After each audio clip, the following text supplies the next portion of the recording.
Guys, mag-experiment tayo ngayon guys ng science project.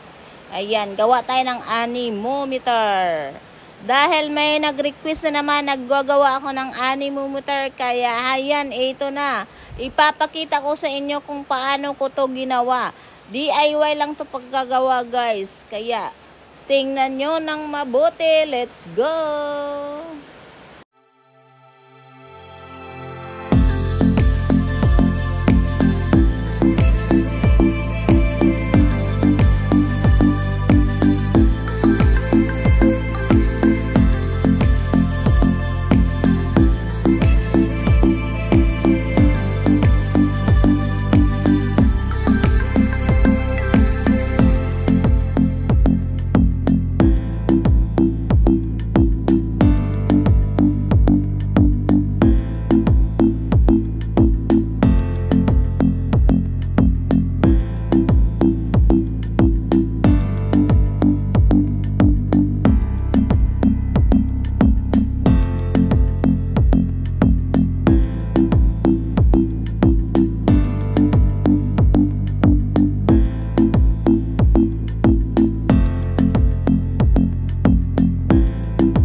So, ito na guys, malapit nang matapos. Buti nga pala yung nilagyan ko guys, nilagyan ko na ng mga bato at saka mga mga construction paper na ginunting-gunting ko lang yan guys para may design naman yung bote natin. So, ayan, tapos na po ang ating ginawa. Ito na, papaikutin na natin to guys.